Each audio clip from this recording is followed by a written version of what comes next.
പ്രതിച്ഛായ ഇമേജ്. ഞാൻ ഒന്നും കൂടെ നോക്കട്ടെ, ഡയറക്ടറിന്റെ പേര് എവിടെയെങ്കിലും മാറിപ്പോയൊന്നും ഇല്ല. Written and directed by B Unnikrishnan, the director of Aarattu and Christopher.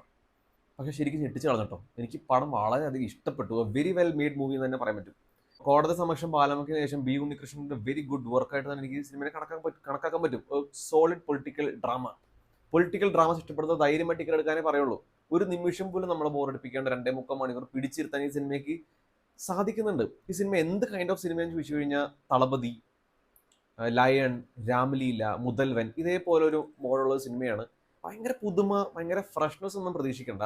ഒരു same old story telling, same old narration ആണ് ഇതിനകത്ത് ഫോളോ ചെയ്തിരിക്കുന്നത്. പക്ഷെ ഭയങ്കര റിഫ്രഷിംഗ് ആയിട്ടാണ് പറഞ്ഞിരിക്കുന്നത്. വളരെ നീറ്റ് ആൻഡ് ക്ലീൻ ആയിട്ട് തന്നെ അവതരിപ്പിച്ചിട്ടുണ്ട്. അപ്പൻ്റെ കാലശേഷം ആ പദവിയിൽ കയറിയിരിക്കുന്ന മോൻ്റെ ഒരു സ്റ്റോറിയാണ്. അതിൻ്റെ അത് ഭയങ്കര ഹുക്കിംഗ് ആയിട്ട്, ഭയങ്കര ഇമോഷണലി ഹുക്കിംഗ് ആയിട്ട്, വളരെ എൻഗേജിങ് ആയിട്ട് തന്നെയാണ് ബി ഉണ്ണികൃഷ്ണൻ അവതരിപ്പിച്ചിരിക്കുന്നത്. എനിക്ക് ആകെ പിന്നെ ഒരു പോരായ്മയായിട്ട് തോന്നിയത് ഈ സിനിമയുടെ ക്ലൈമാക്സ് ആണ്. അത്യാവശ്യം നല്ല ഗ്രാഫിൽ പോയ സിനിമ അവസാനം ക്ലൈമാക്സ് ചെറിയ ഡിപ്പ് വരുന്നുണ്ട്. ഭയങ്കര നോർമൽ, ഭയങ്കര സിമ്പിൾ, ഭയങ്കര പ്രെഡിക്റ്റബിൾ, ആർക്ക് വേണമെങ്കിലും പ്രെഡിക്റ്റ് ചെയ്യാൻ പറ്റിയൊരു ക്ലൈമാക്സ് ആണ് സിനിമയിൽ. അത് കുറച്ചുകൂടി ഡിഫറൻ്റ് ആയിട്ട് ചിന്തിക്കാനും തോന്നി. പിന്നെ ഈ സിനിമയുടെ വില്ലനും ഭയങ്കര വീക്കായിരുന്നു. എന്ന് വെച്ചാൽ ഭയങ്കര വലിയ കോർപ്പറേറ്റ് കിങ് പിന്നാണ്. പക്ഷെ കോർപ്പറേറ്റ് കിങ് പിന്നായിട്ടും നടനെ നേർ ഒരു വലിയൊരു ഫൈറ്റ് കിടക്കുന്ന ഒരു നിമിഷങ്ങളൊന്നും സിനിമയിലില്ല. എല്ലാം നടനൊരു സൈഡിൽ, വില്ലനൊരു സൈഡിൽ അവരെന്തോ കാണിക്കുന്നുണ്ട് എന്ന രീതിയിൽ ഈ സിനിമയിൽ ഡെവലപ്പ് ചെയ്ത് എസ്റ്റാബ്ലിഷ് ചെയ്ത് വെക്കുന്നുള്ളൂ. സോ കുറച്ചും കൂടെ ബെറ്റർ ആയിട്ട് വില്ലനെ എഴുതായിരുന്നു എന്ന് തോന്നി. പിന്നെ ഈ സിനിമയുടെ ക്ലൈമാക്സും കുറച്ചും കൂടെ ഡിഫറൻ്റ് ആയിട്ട് ചിന്തിക്കാനും തോന്നി. അപ്പോൾ ഈ പടം കുറച്ചും കൂടെ കിട്ടില്ലെന്നായതിനെ. പിന്നെ ഈ പടത്തിൻ്റെ വേറൊരു കാര്യം പറയാനുള്ളത്, ഇതൊരു പൊളിറ്റിക്കൽ ഡ്രാമയാണെങ്കിലും പൊളിറ്റിക്സ് ആണ് സിനിമയുടെ ഫസ്റ്റ് ബേസ്. സെക്കൻഡ് ബേസ് ഇതൊരു കുടുംബ ചിത്രം കൂടെയാണ്. ഈ പ്രതിച്ഛായ അല്ലെങ്കിൽ ഇമേജ് നഷ്ടപ്പെട്ടതിന് ശേഷം അതെങ്ങനെ ഒരു കുടുംബത്തിനെ ബാധിക്കുന്നു, അതെങ്ങനെ എഫക്റ്റ് ചെയ്യുന്നു എന്നാണ് സിനിമ സംസാരിക്കുന്നത്. അത് വളരെ ഇൻറ്റൻസ് ആയിട്ടും വളരെ ഇമോഷണലി ഇൻവെസ്റ്റിംഗ് ചെയ്യുന്ന രീതിയിലാണ് ഈ പടത്തിൽ കാണിച്ചിരിക്കുന്നത്. അതേപോലെ നിവിൻ പോളിയുടെ ഇൻട്രോ കണ്ടപ്പോൾ എനിക്ക് ചെറിയൊരു ഭയം വന്നായിരുന്നു. പടം കംപ്ലീറ്റ്ലി കൈവിട്ട് പോയി എന്നുള്ളൊരു പേടി ഉണ്ടായി. അതിൻ്റെ ഒപ്പം തന്നെ ഫസ്റ്റ് ഹാഫിൽ നിവിൻ പോളിക്ക് വലിയ സംഭവം ചെയ്യാനുണ്ടായില്ല, ഒരു സൈഡ് ക്യാരക്ടർ പോലെ ആയിരുന്നു. പക്ഷേ ഏറ്റവും ഞെട്ടിച്ചുകൊണ്ട് തന്നെ സെക്കൻഡ് ഹാഫിൽ നിവിൻ പോളി കംപ്ലീറ്റ്ലി തൂക്കിയെടുത്ത് തന്നെ പറയാം. ആ ഒരു ക്യാരക്ടർ കമാൻഡ് ചെയ്യണ ആ ഒരു സ്ക്രീൻ പ്രസൻസും പെർഫോമൻസ് ഒക്കെ നിവിൻ വളരെ നന്നായിട്ട് തന്നെ ചെയ്തിട്ടുണ്ട്. വളരെ നീറ്റ് പെർഫോമൻസ് തന്നെയായിരുന്നു. പക്ഷെ ഇതൊന്നുമല്ല എന്നെ ഏറ്റവും കൂടുതൽ ഞെട്ടിച്ചത്. നിവിൻ പോളി ഒന്നും അല്ല, ബാലചന്ദ്ര മേനോനാണ് എന്നെ ശരിക്കും ഞെട്ടിച്ചു കളഞ്ഞത്. ആ ഒരു ആക്ടറിന്റെ, ഈ ഒരു സിനിമയിൽ ആ ഒരു ആക്ടറിന്റെ ഓറ, സ്ക്രീൻ പ്രസൻസ്, ഗ്രേസ് എല്ലാം ബാലചന്ദ്ര മേനോന്റെ കയ്യിൽ വളരെ സേഫ് ആയിരുന്നു. കംപ്ലീറ്റ്ലി ഫസ്റ്റ് ഹാഫ് സ്വന്തം ഷോൾഡേഴ്സിൽ കൊണ്ടുപോയത് ആ ഒരു ആക്ടർ സ്വന്തമാണ്. ഏതായാലും ബി ഉണ്ണികൃഷ്ണൻ ഈ ഒരു സിനിമയുടെ കാസ്റ്റിംഗ് പെർഫെക്റ്റ് ആയിട്ട് ചെയ്തിട്ടുണ്ട്. ഭയങ്കര നന്നായിട്ട് തന്നെ കാസ്റ്റിംഗ് ചെയ്തിട്ടുണ്ട്.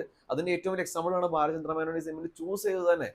സെക്കൻഡ് ഹാഫിലാണെങ്കിൽ പോലും നമുക്ക് ആ ഓറ ഫീൽ ചെയ്യും. സിനിമ കഴിഞ്ഞിറങ്ങുമ്പോൾ പോലും നമ്മുടെ മനസ്സിൽ നിൽക്കുന്ന ബാലചന്ദ്ര മേനോന്റെ ആ ഒരു പവർഫുൾ കമാൻഡിങ് ക്യാരക്ടറും ആ ഒരു ഗ്രേസ്ഫുൾ പെർഫോമൻസും കൂടെയാണ്. പിന്നെ ഈ സിനിമയുടെ ഡയലോഗ്സ് എടുത്ത് പറയാനുണ്ട്. അടിപൊളി ഡയലോഗ്സ് ആണ്.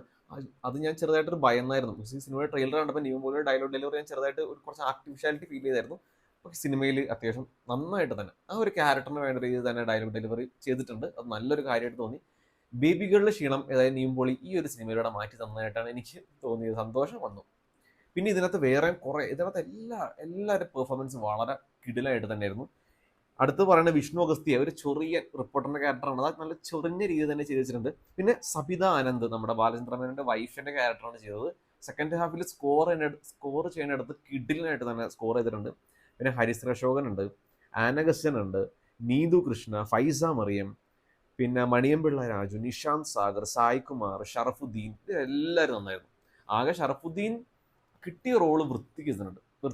ആ ക്യാരക്ടർ കുറച്ചും കൂടെ ബെറ്റർ ആയിട്ട് അവർക്ക് എഴുതായിരുന്നു തോന്നി. കുറച്ചും കൂടെ സീൻസും കുറച്ച് കൊടുക്കാമായിരുന്നു തോന്നി. ബിക്കോസ് ഫസ്റ്റ് ഹാഫിലൊക്കെ ഭയങ്കര മിസ്റ്ററി, നമുക്ക് ഭയങ്കര ഇൻട്രസ്റ്റിംഗ് ആയിട്ട് ഫീൽ ചെയ്യും.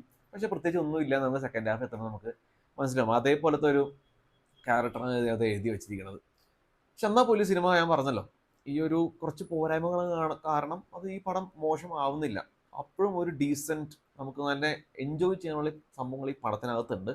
പിന്നെ ഈ സിനിമയുടെ അടുത്ത പോസിറ്റീവ്സ് ആണ് ഈ സിനിമയുടെ മ്യൂസിക് ബൈ ജസ്റ്റിൻ വർഗീസ് കസറി എന്ന് തന്നെ പറയാം.